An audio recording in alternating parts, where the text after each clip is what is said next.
Let's start with MFRS 8 operating segment. What is MFRS 8? MFRS 8 is a financial reporting standard that mandates companies to disclose detailed information about the different part of their business referred to as operating segment. The purpose of this standard consists of two, which is first, it helps user of financial statement understand the nature and financial effect of the company business activities, and second, it provides a clearer view of the economic environment in which the companies operates. There are three key aspects to consider, which is first, engage in business activities.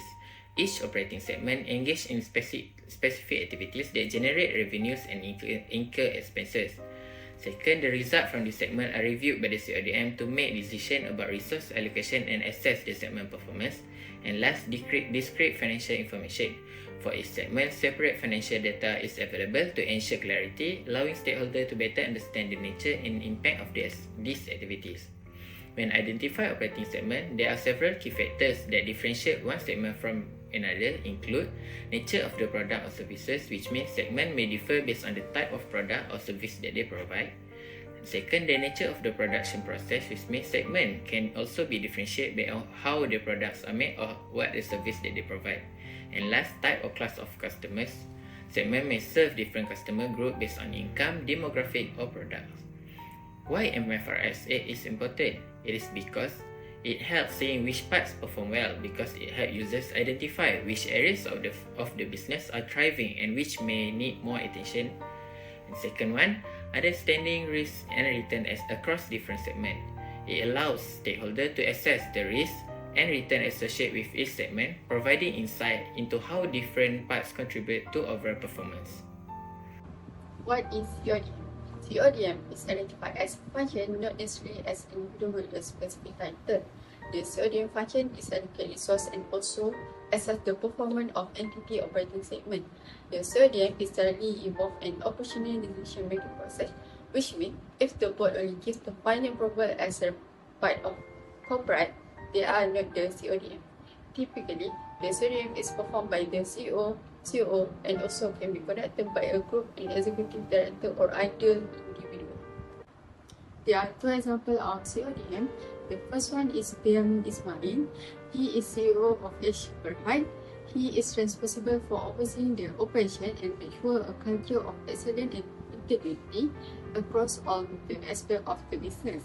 The second one is Datuk Sri Awad. He is a founder and managing director of the Eco Shop. He is responsible for the business direction and strategic planning of the group, with the particular focus on the group expansion plan and retain relationship with the key supplier. Next, the type of segmental report prepared by Inari Amatran Berhad. Basically, this company used two types of segmental report, which is the first one is business segment. As we can see in the report, business segment include outsourced semiconductor assembly and test services and also electronic manufacturing services. Besides that, Amatran Berhad also used geographical segment as their type of segmental report.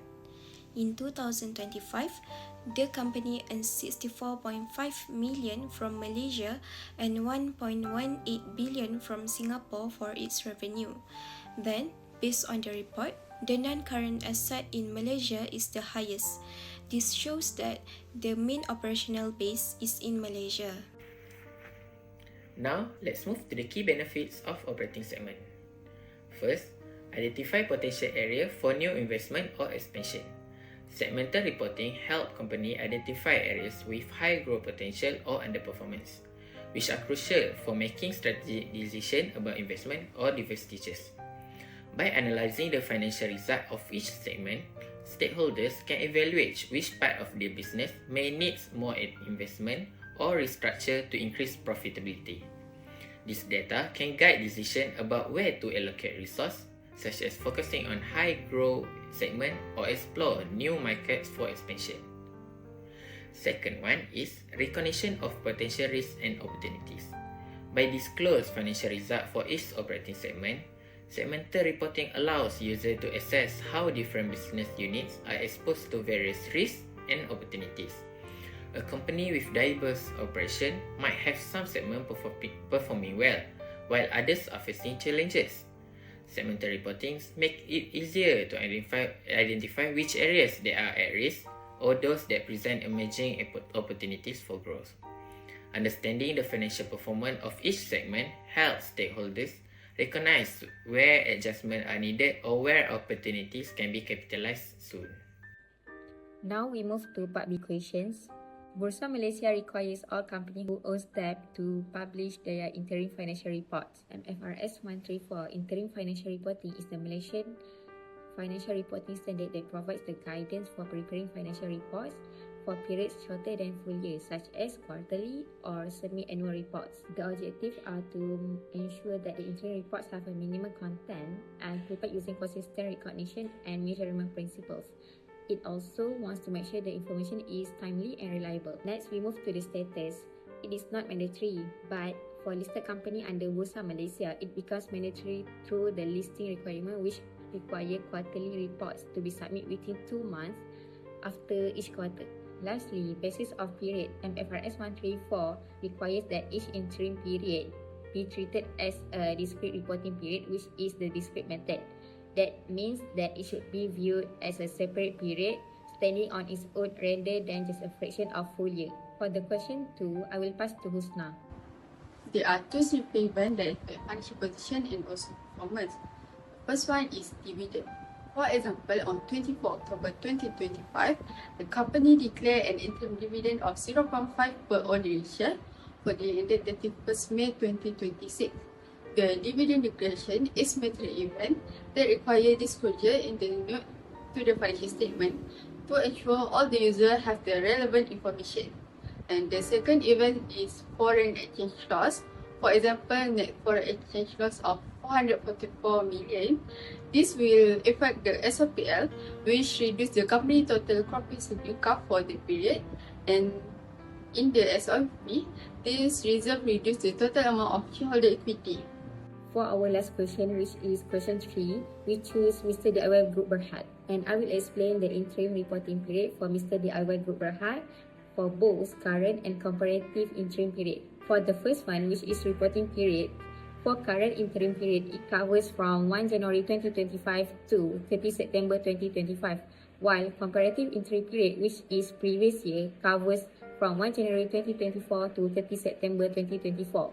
Next, condensed statement for comprehensive income, which is SOCI, for current interim period, is covered for the 3 month and 9 month periods ended 30 September 2025, while the comparative interim periods covers for the 3 month and 9 months for the year ended 30 September 2024. Furthermore, condensed statement of financial position, which is SOFP, is at 30 September 2025 on current interim period, while for comparative interim period is at 31 December 2024 from the last annual report. Next, for condensed statement of cash flow, for current interim period is covered for the 9 month ended 30 September 2025, while comparative interim period is covered for the 9 month period ended 30 September 2024. And the last one, condensed statement of changes in equity, which is SOCE, it covers for the 9 month period ended 30 September 2025 on current interim period, while comparative interim period cover for the 9 month ended 30 September 2024, same as statement of cash flow. And then I will show you the example of SOFP, SOPL, SOCE, SOCI for the Mr. DIY Berhad.